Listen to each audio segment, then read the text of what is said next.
Pernah nggak sih kamu penasaran, kenapa kamu mirip sama orang tua, tapi kok bisa beda banget sama kakak atau adik kamu? Nah, yuk kita bongkar misteri ini. Kita bakal jalan-jalan dari pertanyaan simpel di ruang keluarga sampai ke laboratorium canggih, di mana para ilmuwan bukan cuma bisa baca, tapi juga nulis ulang kode kehidupan itu sendiri. Nah, ini dia intinya. Pasti pernah kepikiran kan pas lagi lihat foto keluarga. Orang tuanya sama, tapi kok tiap anak bisa jadi kombinasi yang unik banget? Sebenarnya ada apa sih di balik semua ini? Rasa penasaran itu emang awal dari semua penemuan ya. Dan jawaban teka-teki keluarga ini nggak bakal kita temuin di album foto. Jawabannya itu tersembunyi jauh, jauh lebih dalam lagi. Di triliunan sel yang jadi bahan penyusun tubuh kita. Oke, ini dia peta perjalanan kita. Kita mulai dari misteri di keluarga, terus kita selamatin cetak biru kehidupan, nanti kita belajar aturan main dari Mendel, lihat gimana bioteknologi mengubah dunia, dan terakhir kita lihat gimana manusia bisa merekayasa kehidupan itu sendiri. Oke, bagian pertama, misteri dalam keluarga. Kita mulai proses zoom in nih. Buat nemuin jawaban kenapa kita semua unik, kita harus lihat warisan yang gak kelihatan mata, yang diturunin dari generasi ke generasi. Rahasianya ada di sini, tersembunyi di dalam inti sel atau nukleus di hampir semua sel di tubuh kamu. Sekarang, yuk kita intip lebih dalam lagi. Selamat datang di bagian kedua, cetak biru kehidupan. Di sini nih, kita bakal bongkar komponen dasar yang isinya semua instruksi buat membangun dan ngejalanin tubuh kita. Coba deh bayangin sel kita itu kayak perpustakaan raksasa. Nukleus itu ruang utamanya. Nah, di dalamnya ada kromosom yang ibaratnya rak-rak buku. Dan tiap rak buku ini isinya gulungan informasi yang padat dan panjang banget, yang kita kenal sebagai DNA. Jadi gini, kalau DNA itu buku resep super tebal, gen itu ya resep-resepnya. Ada resep buat warna mata, resep buat tinggi badan, wah jutaan resep lainnya deh. Setiap gen ini ngasih instruksi spesifik yang ngebentuk kita jadi diri kita sekarang. Tapi, pengetahuan ini nggak datang tiba-tiba loh, perjalanannya panjang. DNA itu sebenarnya udah ditemuin dari tahun 1869, tapi orang-orang belum ngerti ini apaan. Baru di tahun 1953, Watson dan Crick berhasil nemuin bentuk spiral gandanya yang ikonik itu. Nah, penemuan inilah yang benar-benar jadi gerbang revolusi genetika dan bikin mereka dapat hadiah Nobel. Oke, kita udah tahu DNA dan gen. Tapi, gimana caranya resep-resep ini diwariskan dari orang tua ke anak?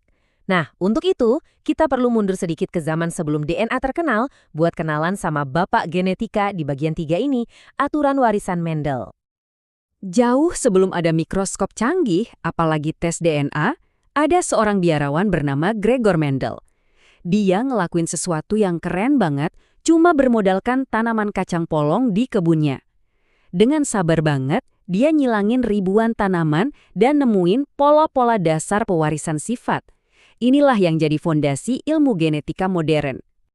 Biar gampang ngertinya, ada beberapa istilah penting nih. Anggap aja gen dominan tuh kayak suara yang kencang. Dia bakal selalu kedengeran. Kalau gen resesif itu kayak bisikan, baru kedengeran kalau nggak ada suara lain yang lebih kencang. Nah, genotipe itu kombinasi gen di dalaman kita, resep genetiknya lah.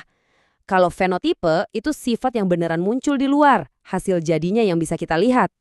Dan ini dia penemuan emasnya. Mendel nemuin pola yang konsisten. Rasio 3:1. 3/4 keturunannya bakal nunjukin sifat dominan, dan cuma 1/4 yang nunjukin sifat resesif. Angka ini bukan kebetulan loh. Ini revolusioner banget, karena ini ngebantah ide lama yang bilang kalau sifat itu kayak nyampur cat. Ternyata enggak. Sifat itu diwariskan dalam unit-unit terpisah yang bisa diprediksi. Nah, begitu kita paham aturannya, pertanyaan berikutnya muncul dong. Bisa nggak sih kita manfaatin aturan ini buat kepentingan kita? Inilah yang ngebawa kita ke bagian 4, bioteknologi, dulu dan kini. Poin pentingnya gini, bioteknologi itu sebenarnya bukan hal baru. Bikin tempe, roti, atau yogurt pakai mikroba itu semua bioteknologi konvensional yang umurnya udah ribuan tahun. Tapi, bioteknologi modern itu levelnya beda. Kita nggak lagi cuma manfaatin makhluk hidup, tapi kita ngubah instruksi dasarnya, yaitu DNA-nya itu sendiri. Lompatan dari yang konvensional ke yang modern itu jauh banget. Dari sekedar fermentasi yang bikin makanan kayak tempe, kita pindah ke rekayasa yang presisi banget di tingkat sel. Sama-sama bioteknologi, tapi keduanya nunjukin dua zaman pemahaman biologi yang beda total.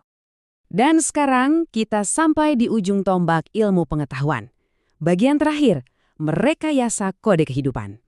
Disinilah batas antara sains dan fiksi ilmiah jadi tipis banget, di mana manusia mulai bisa jadi arsitek biologi. Contoh pertama, kultur jaringan. Bayangin deh, cuma dari sepotong kecil jaringan wortel, kita bisa numbuhin ribuan tanaman wortel baru di lab, dan semuanya identik secara genetik. Ini cara yang super efisien buat produksi massal tanaman unggul. Dampaknya ke manusia juga luar biasa. Contohnya proses bayi tabung atau IVF.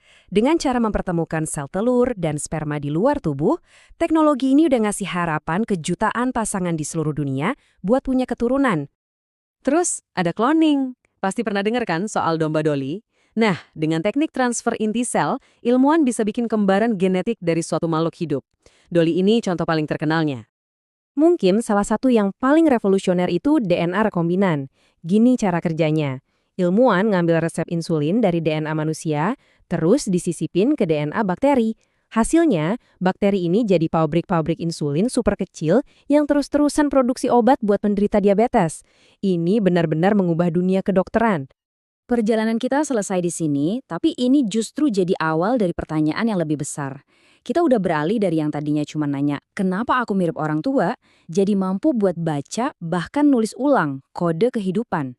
Jadi pertanyaannya sekarang bukan lagi apa yang bisa kita lakukan, tapi apa yang seharusnya kita lakukan dengan kekuatan sebesar ini.